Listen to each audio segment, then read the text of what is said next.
জানাবো ভাষা আন্দোলন ও বাঙালি জাতীয়তাবাদের উন্মেষ, language movement and development of Bangali nationalism. তার আগে আমাদের চ্যানেলটি যারা সাবস্ক্রাইব করেননি, সাবস্ক্রাইব করার জন্য বিনীতভাবে অনুরোধ করছি। চলুন শুরু করা যাক আজকের ভিডিওটি।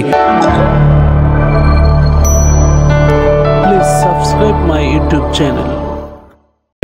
1947 সালে পাকিস্তানের মোট জনসংখ্যার 56.40% লোকের মুখের ভাষা ছিল বাংলা। পাকিস্তানের মাত্র 3.27% লোকের মুখের ভাষা ছিল উর্দু। এমত অবস্থায় ভারত বিভাগের পর পাকিস্তানের রাষ্ট্রভাষা কি হবে তা নিয়ে প্রশ্ন দেখা দেয়। চৌধুরী খালিকুজ্জামান এবং আলিগড় বিশ্ববিদ্যালয়ের উপাচার্য ডক্টর জিয়াউদ্দিন আহমদ উর্দুকে পাকিস্তানের রাষ্ট্রভাষা করার প্রস্তাব দেন।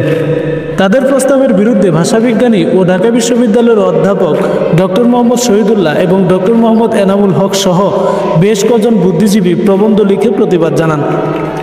এ সময় ডক্টর মোহাম্মদ শহীদুল্লাহ একটি ভাষণে বলেছিলেন, আমরা হিন্দু বা মুসলমান যেমন সত্য, তার চেয়ে বেশি সত্য আমরা বাঙালি।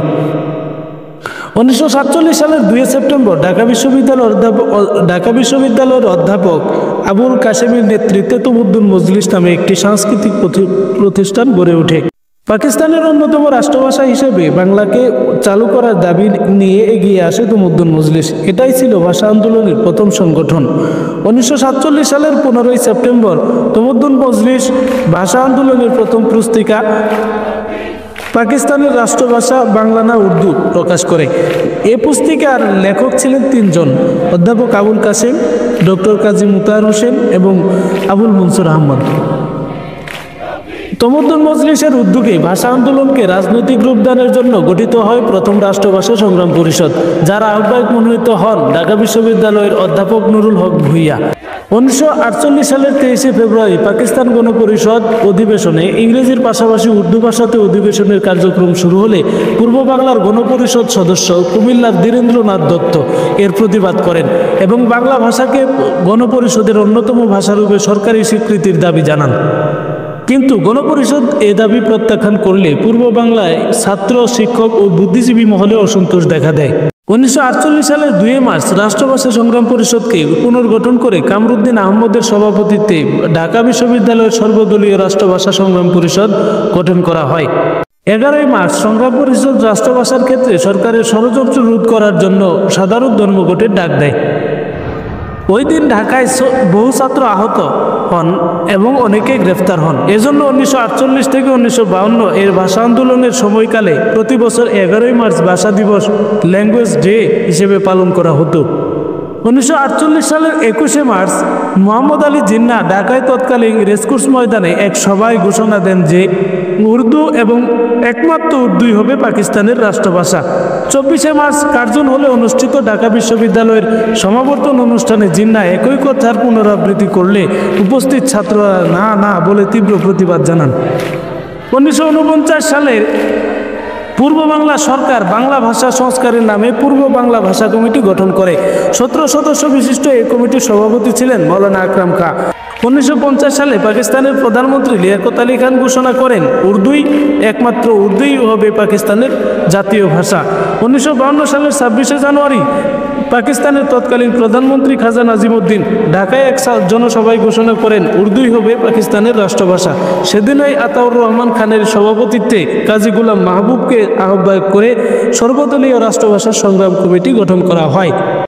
1952 সালের 31 জানুয়ারি আওয়ামী লীগের সভাপতি মৌলানা ভাসানীর সভাপতিত্বে অনুষ্ঠিত বিভিন্ন ছাত্র রাজনৈতিক সাংস্কৃতিক দলের সভায় সর্বদলীয় কেন্দ্রীয় রাষ্ট্রভাষা সংগ্রাম পরিষদ গঠিত হয়, যার আহ্বায়ক ছিলেন কাজী গোলাম মাহবুব। সংগ্রাম পরিষদ 21 ফেব্রুয়ারি 8 ফাল্গুন 1358 বঙ্গাব্দ রোজ বৃহস্পতিবার রাষ্ট্রভাষা দিবস পালনের সিদ্ধান্ত নেয় এবং সারা দেশে হরতাল কর্মসূচি পালনের সিদ্ধান্ত গ্রহণ করে। 1952 সালের 20 ফেব্রুয়ারি ছাত্র আন্দোলনের ভয়ে ভীত হয়ে নুরুল আমিন সরকার 144 ধারা জারি করে এবং সভা সমাবেশ নিষিদ্ধ করে। 21 ফেব্রুয়ারি গাজীউল হকের সভাপতিত্বে ঢাকা বিশ্ববিদ্যালয়ের আমতলায় ছাত্র সভা শুরু হয়।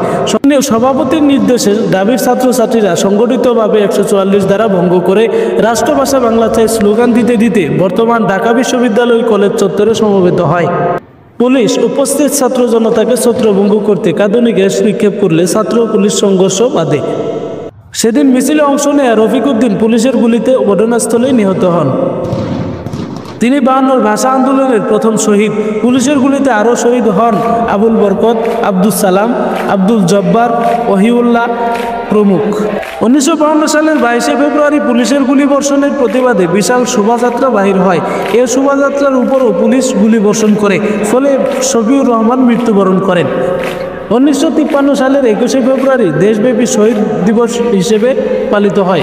1954 সালের 9 মে পাকিস্তান গণপরিষদে অনুষ্ঠিত অধিবেশনে বাংলাকে পাকিস্তানের অন্যতম রাষ্ট্রভাষা হিসেবে স্বীকৃতি দেওয়া হয়।